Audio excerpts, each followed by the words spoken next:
America China శత్రు దేశాలు ఎలాగా ఆర్థికపరమైన ఈర్ష్య అసూయలతో అమెరికా ఎదుగుదల చైనాకి నచ్చదు, చైనా ఎదగాలనుకుంటే అమెరికాకి నచ్చదు. ఆ కారణంగా వచ్చింది. ఎక్కడో 7th 10th ఉన్నటువంటి చైనా నెంబర్ 2కి వచ్చి చేరడం అమెరికాకి కంటగింపైంది. అదే సందర్భంలో అమెరికాని కనుక పక్కన పెడితే మేమే నెంబర్ 1 అవుతాం కదా అన్నటువంటి చైనాది. క్రమంగా వీళ్ళకి ఒకటి అర్థమైంది, ఒకళ్ళ మీద ఒకళ్ళు కోపంతో ఒకళ్ళ మీద ఒకళ్ళు ఆంక్షలు పెట్టుకుంటే ఇద్దరూ నాశనం అవుతున్నారు.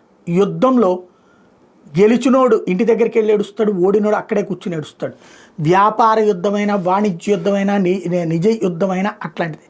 ఈ విషయాన్ని గ్రహించినట్టున్నారు. అందుకే చైనాకి సంబంధించినటువంటి మంత్రి గారు, విదేశాంగ మంత్రి వాంగ్ యీ తాజాగా అమెరికా గురించి ఒక కీలకమైన వ్యాఖ్య. ఇప్పుడు నెగిటివ్ కామెంట్స్ చేసుకొచ్చేటటువంటి వాళ్ళు ఒక పాజిటివ్ సిగ్నల్ వదిలారు ట్రంప్కి.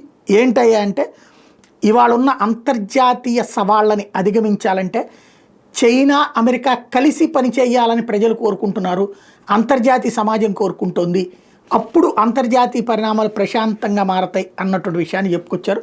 అమెరికా ఎలా స్పందిస్తుందో చూడాలి.